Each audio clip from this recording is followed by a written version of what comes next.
So this morning we will be reading from the Srimad Bhagavatam, 10th Canto, chapter 89, text 24 till 34. 24 is on the board.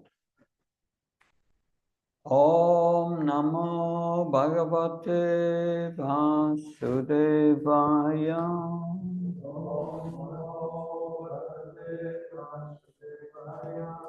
Om Namo Bhagavate Vasudevaya.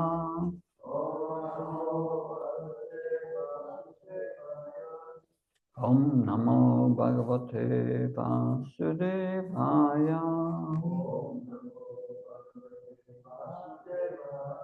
Narayanam Namaskatyam Naram Cheva Narottanam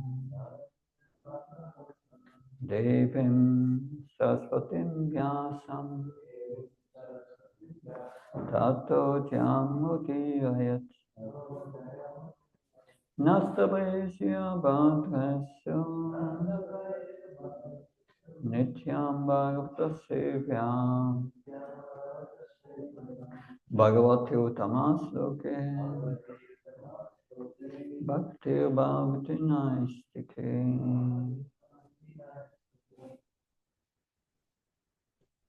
Im San Viharam Lepatim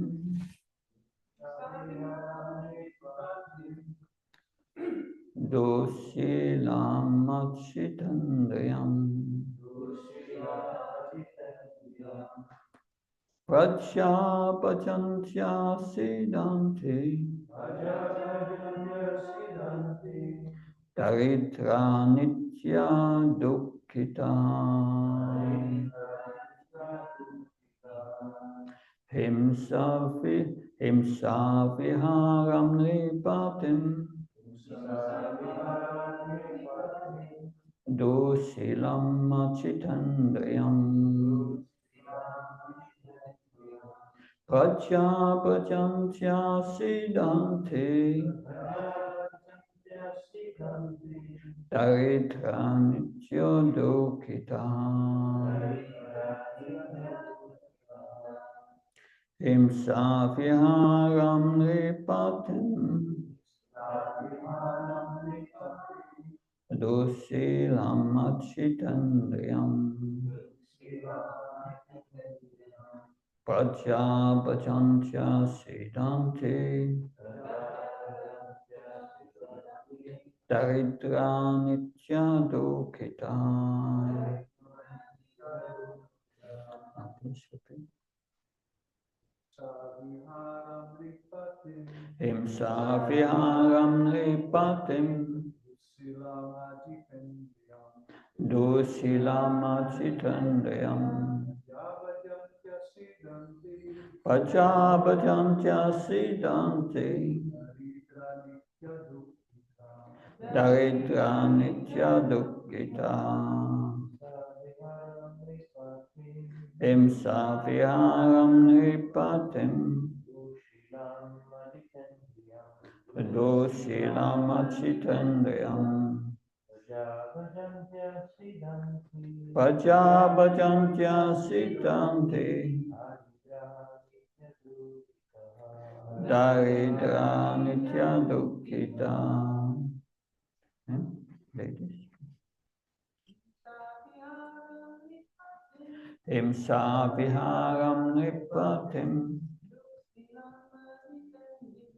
Dosilam Machitandayam Prajapachantya Siddhante Daritra Nitya Dukkita. Word for word translation. Himsa, violence. Viharam, whose sport. Dripatim, this king. Dosilam, victor. Pachita, unconquered. Indriyam, whose senses, Praja, the citizens, Bhajantyaha, serving, Siddhanti, suffer distress,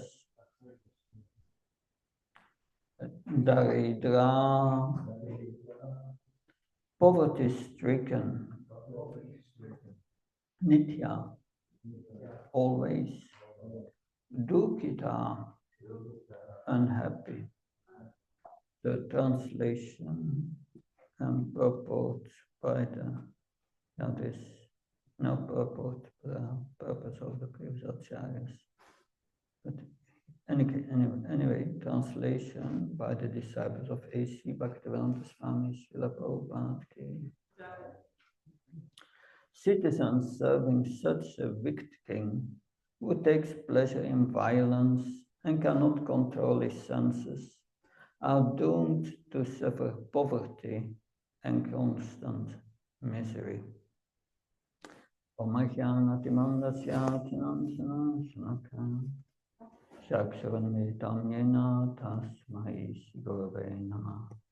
Shri Chaitanya Manopistam Stapitam Yena Bhutale Swamrupakadamyam Dadati Svapadantikam Vandeham Shivu Shiyuda Padakamam Shigum Vaishnavam Shah Shri Rupam Jagatam Saganaragnatam Pitam Tam Sadivam Sadvaitam Savdutam Parjana Saitam Shri Krishna Chaitanya Deva Shri Radha Krishna Padam Sakanalita Shivishakam Vitam Shah Hey Krishna Karuna Sindhu Bandhu Chatpate Gopesha Gopka Kantara Kanta Namastate Tapta Kansna Gaurani Radhe Vrindavanashwe Vishavan Sutadevi Pranamama Hari Priya Panchakalptrubhasha Kripa Sindhavishya Patnam Bhavanabhyo Vaishnavyo Namo Hare Shri Krishna Chaitanya Prabhu Nityananda Shri Advaita Gadadhar Srivasadi Gaura Bhaktavanya Hare Krishna Krishna Krishna Hare Hare Hare Rama Rama Rama Hare Hare Nama Om Vishnu Padaya Krishna Vastaya Bhutale Srimate Bhaktivedanta Swami Iti Nam Namaste Saraswati Deve Gauravani Pacharini Nirvishesha Sunyavadi Paskachani Tasatarini Srila Prabhupada ki. So this is the Brahman speaking to the king, Ugrasena, telling the king, my child takes birth and dies immediately, that you are responsible for that. How can we understand this, that the king is responsible for this? That for this we need to understand the spiritual culture which we find in the Vedas, that there the principle of Rita is active. Rita means that if we, in the Vedic culture, they knew how to make material nature respond positively.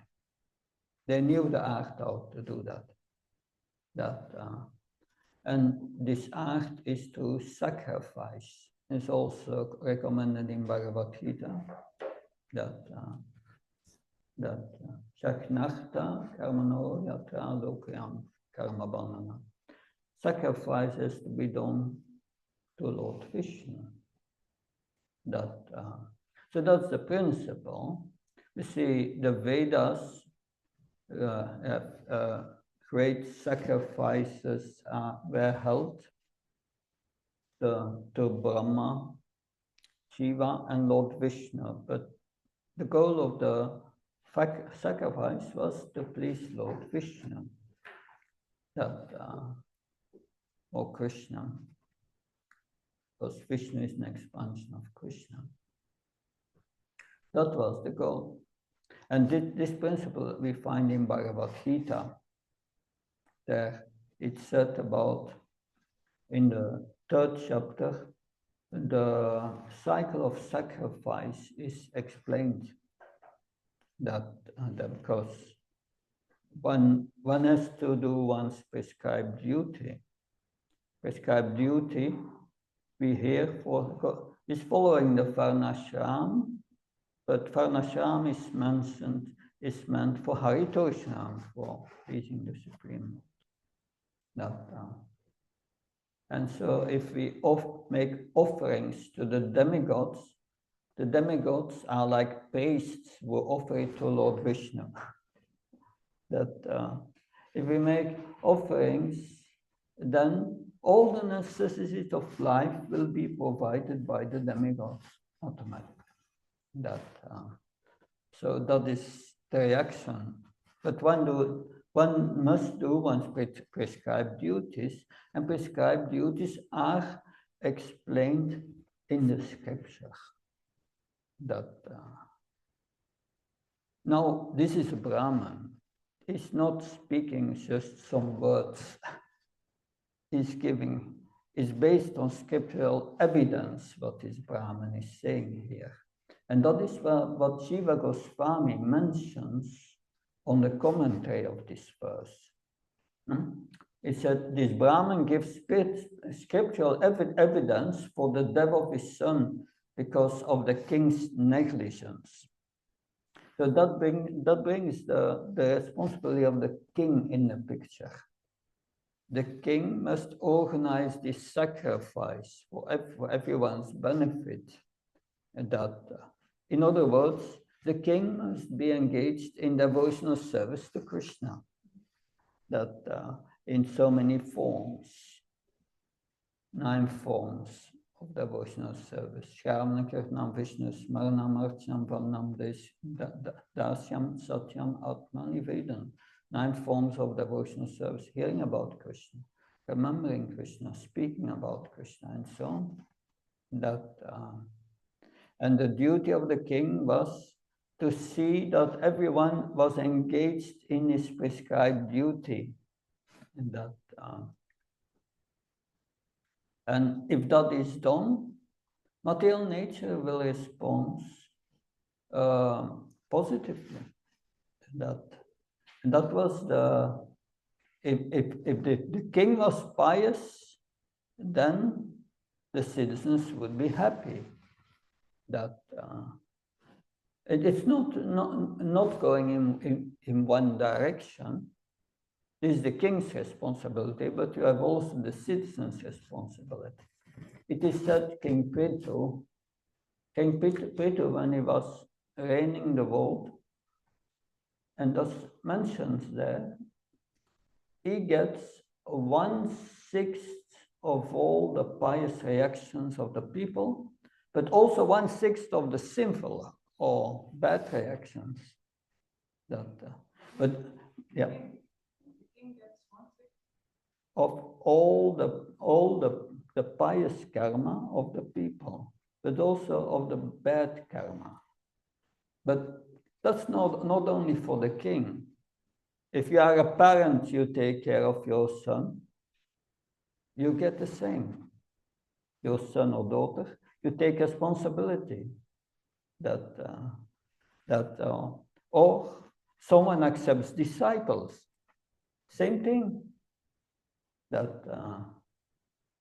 This is mentioned in, I think, Canto 5, I think, Prithu Maharaj.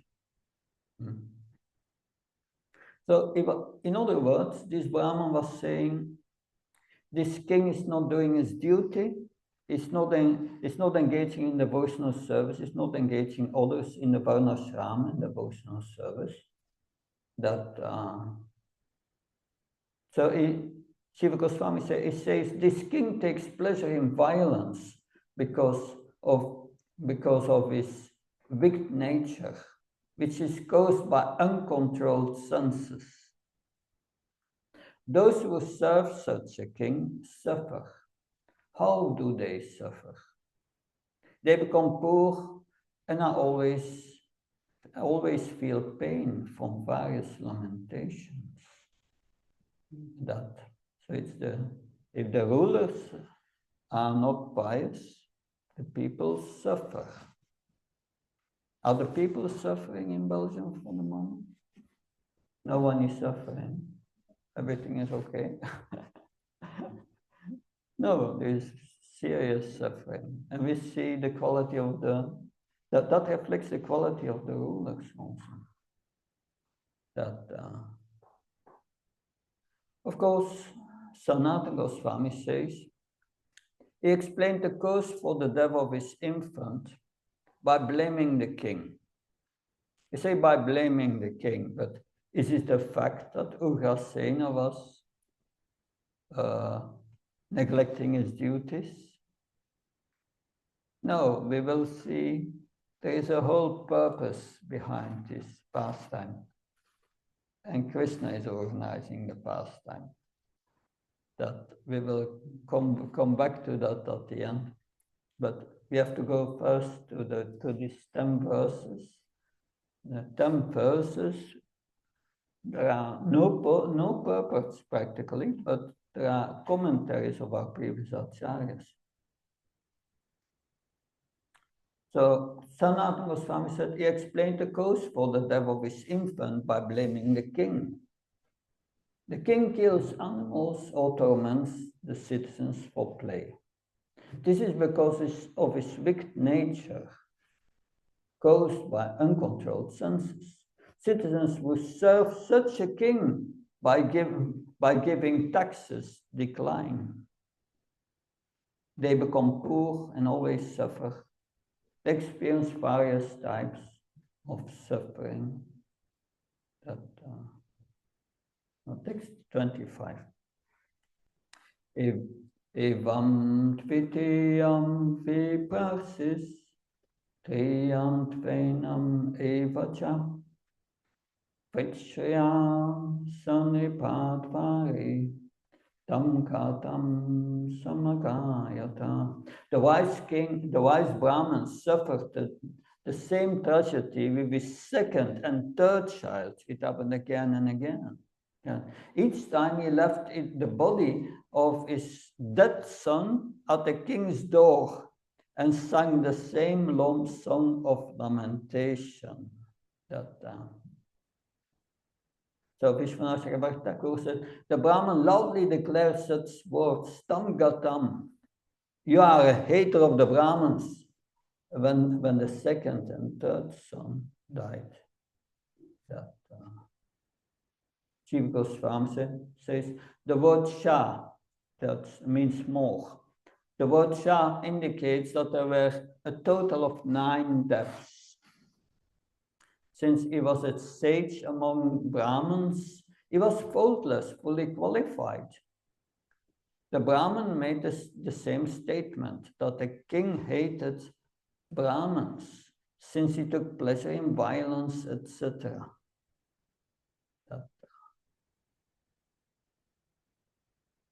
Thus, their death was a king's fault, Sanatana Goswami. Text 26, 27. Now Arjuna comes in the picture.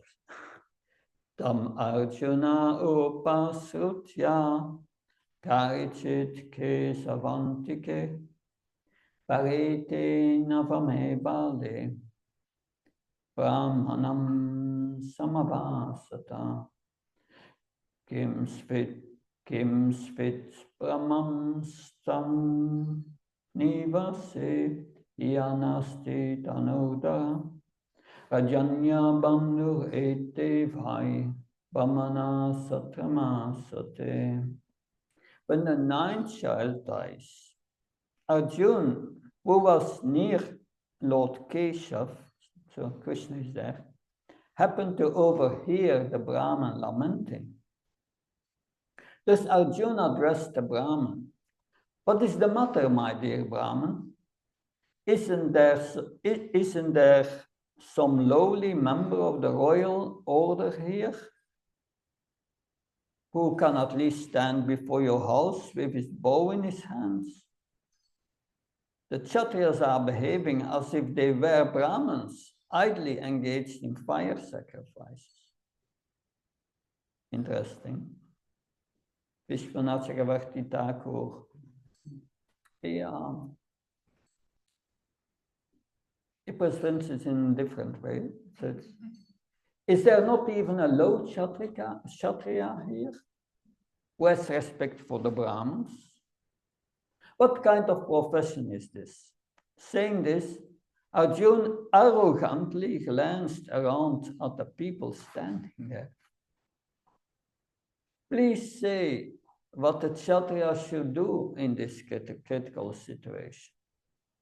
Showing in his index finger, he said with sarcasm, the Brahmins are about to perform sacrifice. They are supposed to be protected, but let them get destroyed.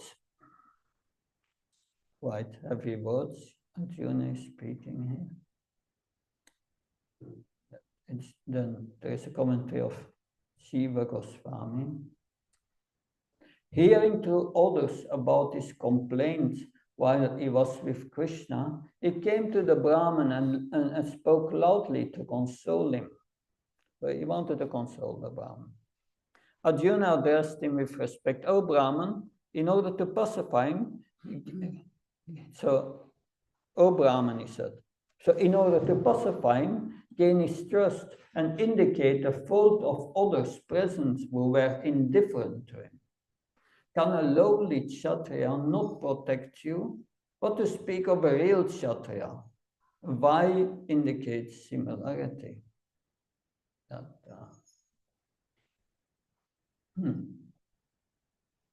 So Sanatana Goswami, usually Shiva Goswamis and Sanatana Goswamis are similar because Shiva Goswami follows Sanatana Goswami, who is his spiritual master, but still quite different here.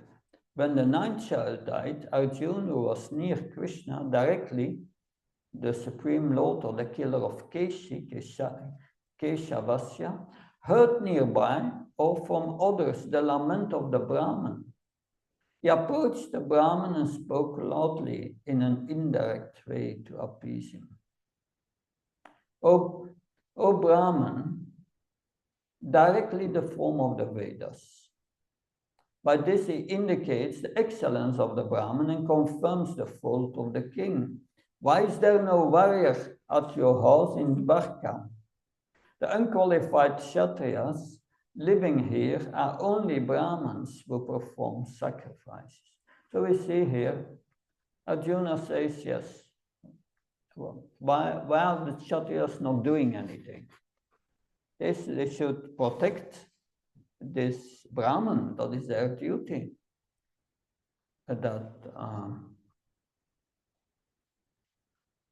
So then, yes, read the next verse. Danadarat maja prikta yatra soshanti brahmana devairajanya vishena nata jivantya sambara. The rulers of a kingdom in which Brahmins lament over lost wealth, wives and children are merely impostors playing the role of kings just to earn their livelihood. Okay. Arjuna continues like that. But of course, King Ugrasena is not at fault. The Brahman is also not at fault. This is a pastime unfolding, a pastime with different purposes. The first purpose of this pastime is to establish the supremacy of Krishna as the Supreme Personality of God. That we will see in this pastime. That we will see Arjuna becomes a little arrogant. And Krishna is there, but he will take up the protection of that child or of the Brahman and make sure his next child will take birth and not die immediately. He will take himself the protection, but to get the power for that protection, he's going to worship Lord Shiva. And Krishna is just beside him. He's going to worship Lord Shiva. So is that going to work out? No, it becomes a fiasco, the whole thing. But then we will hear who took these children and why.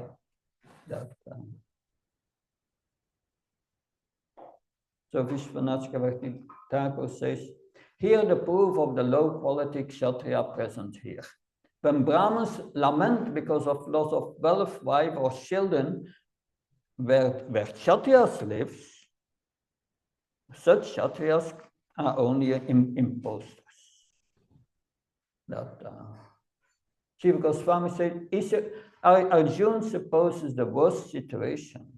Wealth, wife, and children are in order of importance. Protection of children being most important. Text 29. Aham bhajavam bhagavan rakshise dinayora iha anishtirna patisyohin pavekshe hatta kalmasa. My Lord, Shri Radha Gopinath ki, Charna Baldev Subhadra ki, Shri ki. My Lord, I will protect the progeny of you and your wife, this is Arjuna speaking, who are in such distress. And if I fail to keep my promise, I will enter the fire to atone for my sin. If such sin, I will protect your next child. And if it happens again, I will enter the fire, he says. So, of course, that's going together with the qualities of the Kshatriyas. And that is mentioned here in the short purport. Chivalrous Arjuna. Chivalry. Yeah. He could not tolerate the shame of being unable to fulfill his promise.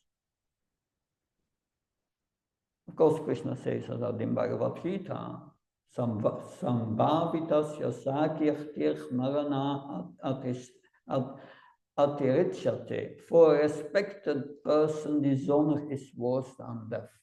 Especially for a Kshatriya. He cannot bear it. Honor is everything for a Kshatriya. So Arjuna addresses the husband and wife. Though the wife was present, she was silent because of her grief. So the wife didn't say anything. But Arjuna said, if I break my promise, anistirna pratikya, then I will enter the fire and will be free from the fault of breaking my promise, hatha kalmasa.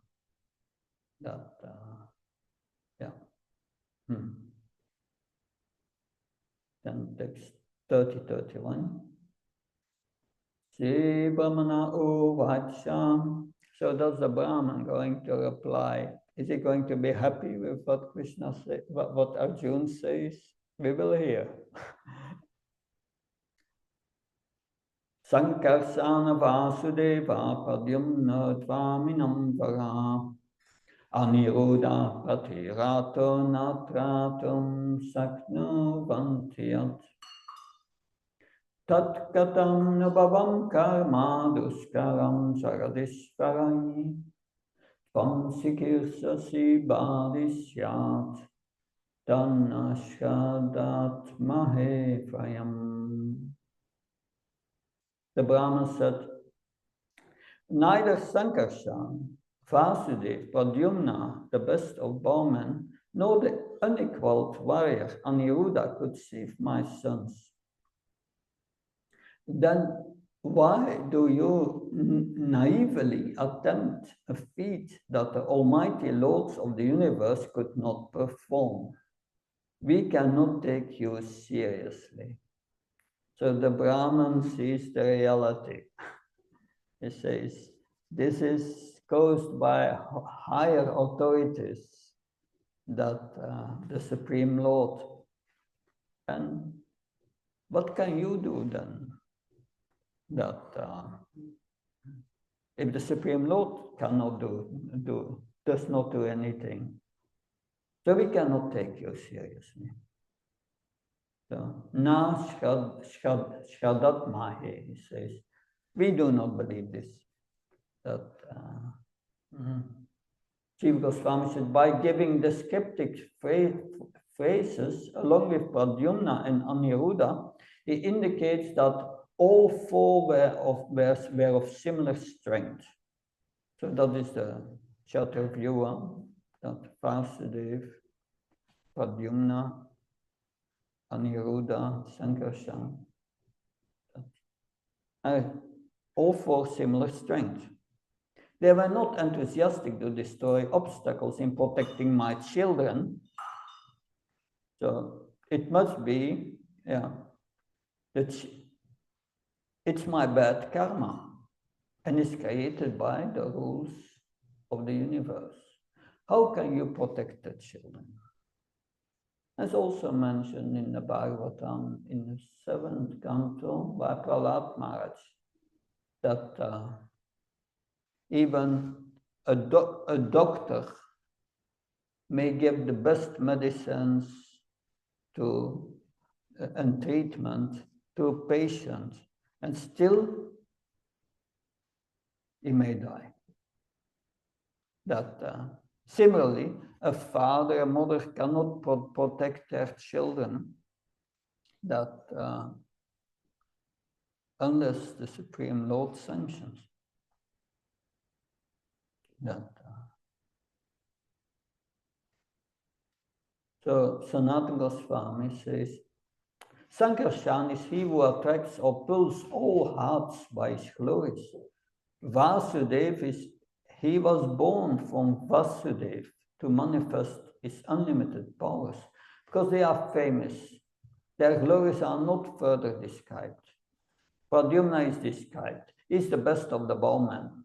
And Aniruddha is equal in battle. He is no equal in battle. So they could not save my children. How can you, out of foolishness, desire to do this activity of saving my sons, which even the Lord of the universe cannot do?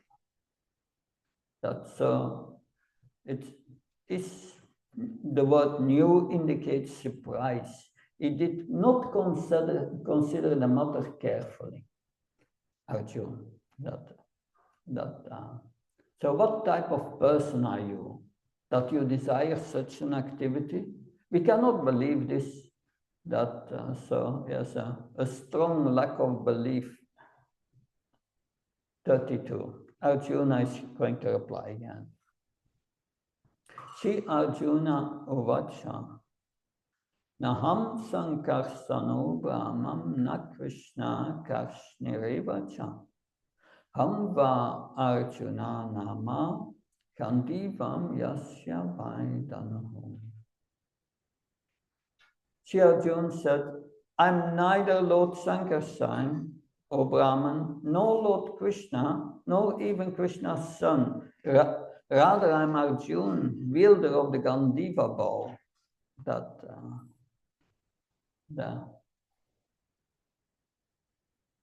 I'm Arjuna, who was the who has the Gandiva bow. Vishwanath Chakravarti Thakur said he was showing his bow. And I'm not one who was pulled from the womb, nor am I the black one. Anyway, that's Shiva Goswami. The word nice repeated to make emphatic statements. I'm not Pradyumna. With extreme disrespect, he does not even mention Aniruddha's name. So Arjuna is really arrogant. Text 33. This is still 34. Mamavam stamama brahmam viryam tam vakatoshanam Mrityum vichitya pradane anasyate prajapabam. Do not minimize my ability, which was good enough to satisfy Lord Shiva or Brahman. I will bring back your sons, dear master, even if I have to defeat death himself in battle. So he's saying, Arjuna had satisfied Lord Shiva. That's in the Mahabharata. Because in the Mahabharata is mentioned Arjuna went in the Himalayas to do austerities. Because he wanted to gain celestial weapons for his battle of Kurukshetra. And then was doing austerities, and I think at a certain moment a boar appeared, and he shot his arrow to the boar, and then he hit the boar, but there was a second hunter at the same time who shot an arrow at the boar.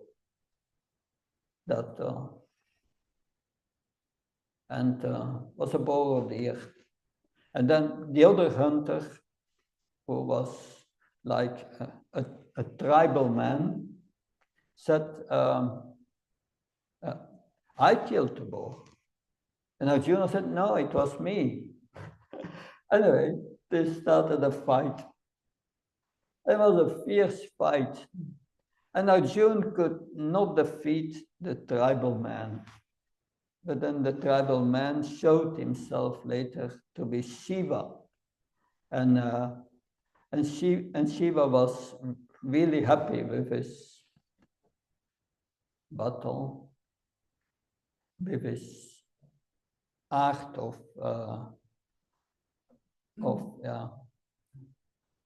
Kshatriya fighting. And he gave him blessings and also celestial weapons. These details are in the Mahabharata. So Arjuna is bringing that up. I was good enough to satisfy Lord Shiva. So why should I not be able to do that? So he says, I will bring back all the children, not just one son. So it's a statement of pride by Arjuna, because Arjuna was feeling inside miserable, and he was feeling some anger to his friend Krishna. Because Krishna is famous as the protector of the Brahmins. Why is not protecting the Brahmins? He ignored that Brahman. But why did Krishna not intervene? Why did he show indifference to the Brahman? Because he knew that Mahavishnu had taken these children. Why would Mahavishnu take all these children of a faultless Brahma?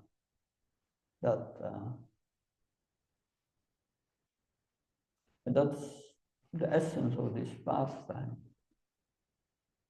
Essence here is that Mahavishnu wanted to see Krishna.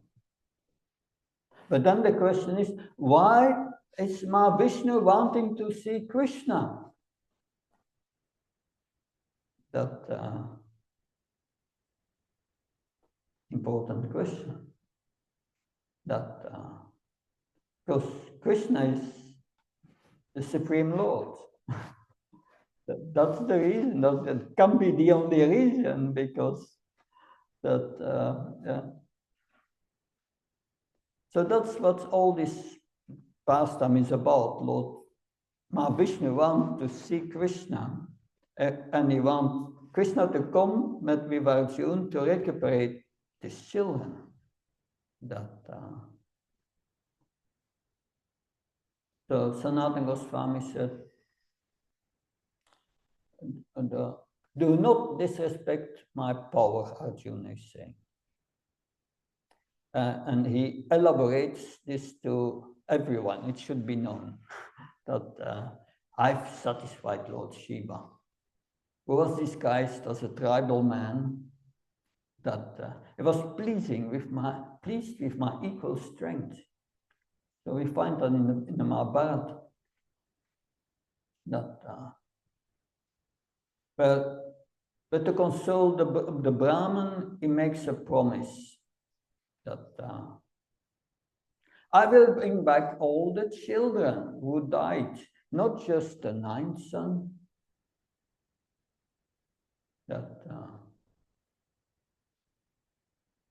it says also, "O Master, it will happen by your power, not mine."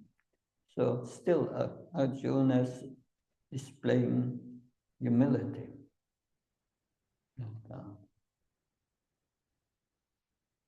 Now we come to the last text, which is 34. Evam vishrambito vipravam falgunena parantapa jagamasvakhyam prita bhaktaviryam nisamayam. Thus convinced by Arjuna, O tormentor of enemies, the Brahman went home satisfied by having heard Arjuna's declaration of his prowess. Jiva Goswami says, seeing, experience and hearing Nisamayam, Arjuna's declaration, the Brahman went home. O conqueror of enemies, it was proper that the Brahman had faith in the power of Arjuna, that because Arjuna,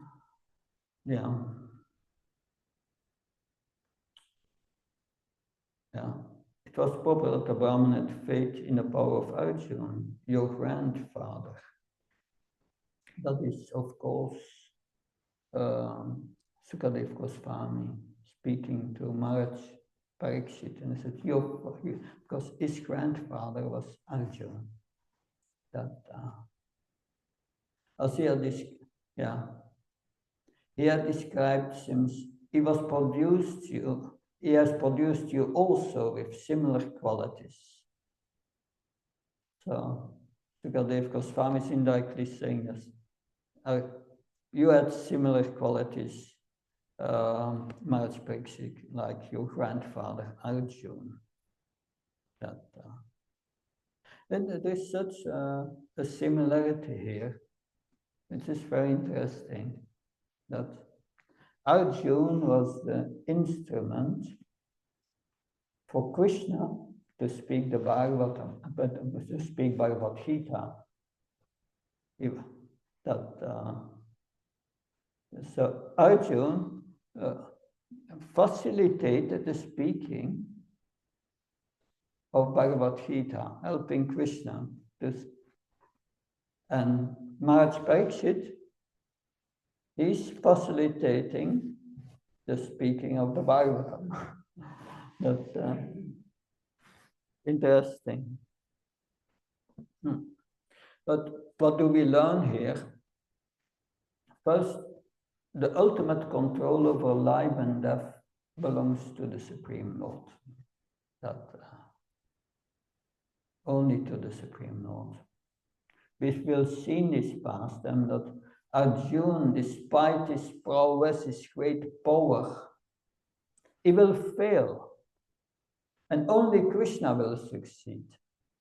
That because after that, when he fails, Arjuna says, "Yeah, I will enter the fire and commit suicide to get free of the failure of this my bow." And Krishna will say, "Wait, Arjuna, we will get its children." And then Arjuna and Krishna will depart together, and they will travel together to all the coverings of the universe and go to Mahavishnu. And there they stand before Mahavishnu, and Krishna bows down like he's the servant of Mahavishnu. But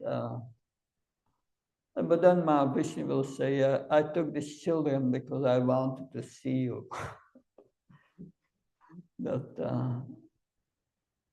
So yes, of course, we hear in the Bhagavatam, Ete Shamsakala Purimsa Krishnastu Bhagavam Swayam. Krishna is the Supreme Personality of Godhead. He is the origin of all the other incarnations. And also these pastimes confirm this, because our acharyas say, why should Mahavishnu want to see these children? Why did he take these children? And the only reason is that he wanted to see Krishna. And why should Mahavishnu want to see Krishna when he's supreme? It doesn't make sense.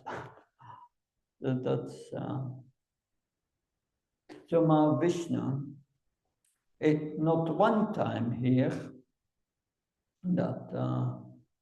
but he took all these children. It shows that Mahavishnu had a strong desire to see Krishna. Of course, the expansions of the Lord are always very dear to the Lord. We have many forms of God like that, expansions of Krishna, his expansions,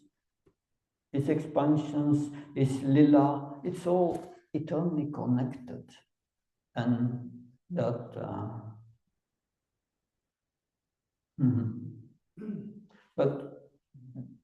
what can we learn from it? This is an encouragement for us to surrender and develop devotion to Krishna. Arjuna was worshipping Lord Shiva, and Krishna was there, but it was a big failure. Take only shelter of Krishna. Only Krishna is beyond Maya, beyond time, beyond death. He's the ultimate controller. But these are lessons to be learned, that Krishna is our only shelter. And Mahavishnu is not the Supreme Personality of Godhead. Sometimes bewildering when Krishna worshipped Govardhan. All the Vrajavas were worshipping Govardhan, offering so many preparations, and they bow down before Govardhan, and also Krishna bows down. He paid obeisance to Govardhan. So it's always these personal interactions. But the point is Krishna supreme? Also in the beginning of the creation, the sons of Brahma, they were discussing. They had the first sages in the universe. They had a meeting. Who is supreme? Is it Brahma Is it Vishnu? Is it Shiva? And they asked Bhrigu Muni, you do a test. We want to know. And Bhrigu Muni, because the Supreme Personality of Godhead should be fully controlled and peaceful always. So he went to Lord Shiva, and Lord Shiva saw his brother Bhrigu and wanted to embrace him, and Bhrigu Muni said, don't touch me. You are living at the crematoria, you have all the dirt of the dead bodies on your body. Don't touch me. And immediately Shiva became angry and wanted to kill him. But Parvati came and said, oh, it's your brother. Just be tolerant. Okay, he went away, then he went to Brahma. In the court of Brahma, he just went inside without offering his respect, his obeisances, which is a transgression of etiquette. And immediately Brahma became angry. Okay. Then he went to Lord Vishnu at Svetadvip. And he came to Lord Vishnu, and Bhrigu Muni put his feet on the breast of on the breast of Vishnu, that Kshiyodakashaya Vishnu, that and of course the feet is the most dirty part of the body, because we walk on it on the floor, which is not nice. That and yes, Lord Vishnu immediately said, oh, Bhrigu Muni, I hope you didn't hurt your feet putting it on my hard breast. Of course, so Lord Vishnu was not disturbed. But who was disturbed? Lakshmi was disturbed. She said, Lakshmi said, from now on, all the Brahmins will be poor. That's why the most Brahmins are very poor. Because that's Krishna's blessings. So Bhrigu Muni found out Lord Vishnu is supreme of the three. But then the next stage is Lord Vishnu. Krishna is an expansion of Lord Vishnu. And also Brahma became bewildered by that when he wanted to test Krishna in the Brahma Mohan Lila. Then with intelligence he tried to understand who Krishna was, but he got in short circuit and system failure. He could not find out. But finally, he started to understand Krishna is my origin. He's the origin of Garpodakashai Vishnu, which is Brahma's father. And he understood. And that. So yes, this were the Brahmavadis. The Brahmavadis, they don't know who is supreme, but Bhrigu Muni found out that, of course, we know that Krishna has 60 qualities, Vishnu has 60 qualities, and Krishna has 64 qualities, 4 unique qualities which are described in Nectar of Devotion. Lila Madhuri is a very sweet pastimes with his devotees. Prema Madhuri, loving relationships with his associates. Venu Madhuri, he is playing the flute. And Rupa Madhurya is the most beautiful, exciting beauty. So this is more or less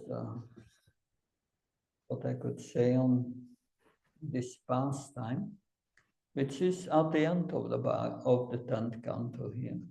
And because soon we will enter the 11th canto. we will hear again from Krishna in the 11th canto, the Uddhava Gita. He will speak practically from chapter 7 till chapter 29. He will speak the Uddhava Gita, which is so exciting to hear.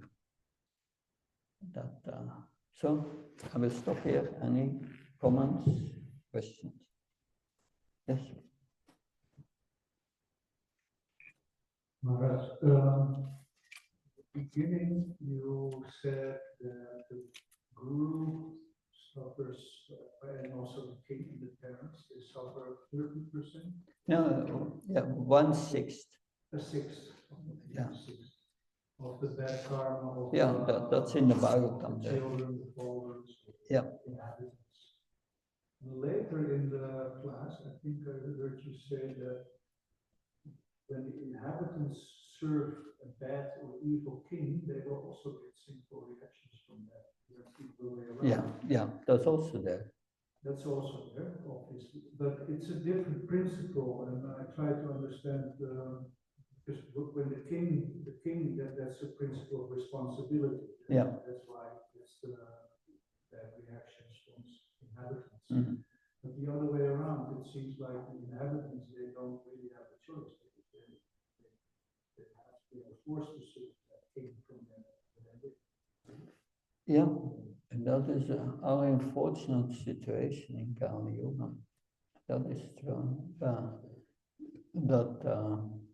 But of course, we can try to minimize our implications that, especially by spreading Krishna consciousness, that makes us free from that and engage in Krishna conscious activities. Then we become aloof of that. Krishna protects us. But otherwise, not a good situation. It's not a good situation. Yeah. That's true. Because they are all voting for people who are unqualified. According to the Vedic system, they were lower than Sudras, that all vikaramis, that doing sinful activities means breaking the four relative principles. Not much good can come from that. Yeah. Can I ask another little question? Yeah. About the issue of who is the origin. I sometimes meet people in the temple, mainly from Hindu background, who believe that Lord Krishna is an expansion of Lord Vishnu. This is also what we read in Wikipedia, for instance. Yeah. Yeah. Srimad Bhagavatam 1.3.28, it says Krishna stu Bhagavan Swayam. Yeah. But somebody once told me, you better don't discuss it, because this is really what they believe. Yeah. So what would you say is the best? Well, as I haven't studied Hinduism, I know that there are different mentalities behind. Mentalities. So first, if we speak about Hinduism, that does not really exist.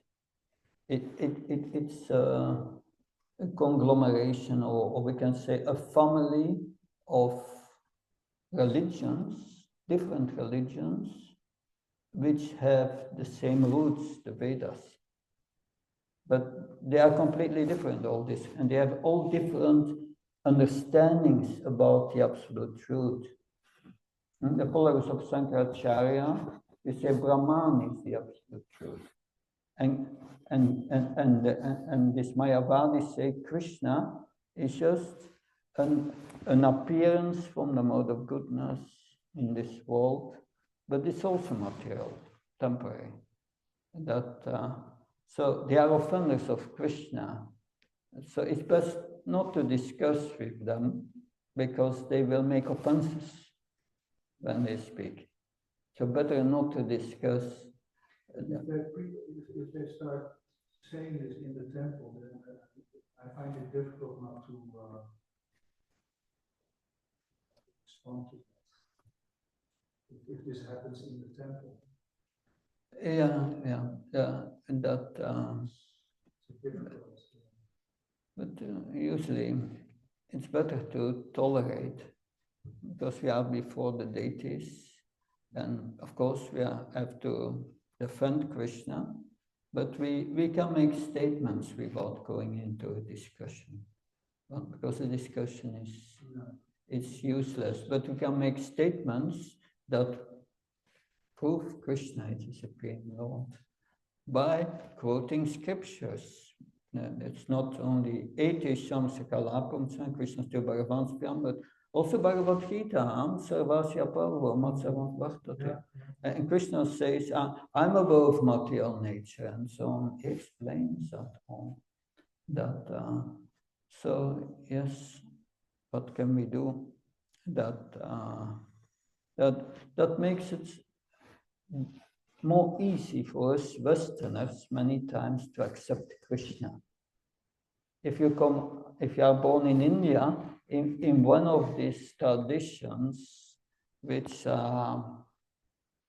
do not accept Krishna as the Supreme Lord, and that it becomes more difficult to accept Krishna in your heart. This person said to me, just tell them, Krishna is Vishnu and Vishnu is Krishna. Yeah, it's the same. Prabhupada said that also. It is the same, and it is the same. It is the same. Technically, it's the same. So it's not a big thing to discuss about. That sounds like quite a wise advice. Yeah. Okay, thank you. Good. Thank you. Something else? Yes. It's mentioned, of course, after in this chapter, but I thought maybe it'd be a nice question to ask anyway, because we can have this doubt. Why?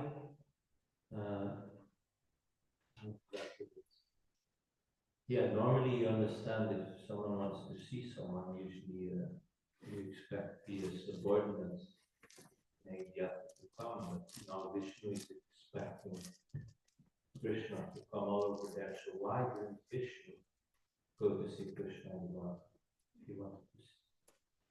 Yeah. That our acharyas mentioned also. Because Mahavishnu is one of the Purusha avatars. He cannot just live there. He cannot live, because then all the universe is collapsing. Because the universe is coming from, he cannot leave. And he felt separation from Krishna, so Krishna had to come. That in the purpose series also said it was also not only wanting to see him, but also curiosity. Because he wanted to take part in Krishna's pastime, but he could not. Because we see he saw many demigods are also taking part in Krishna's, but he could not. So he forced Krishna to come. Yeah. Anyway, it was a pastime, difficult to understand for us. It's Krishna's inconceivable arrangement. Good. Yes, please.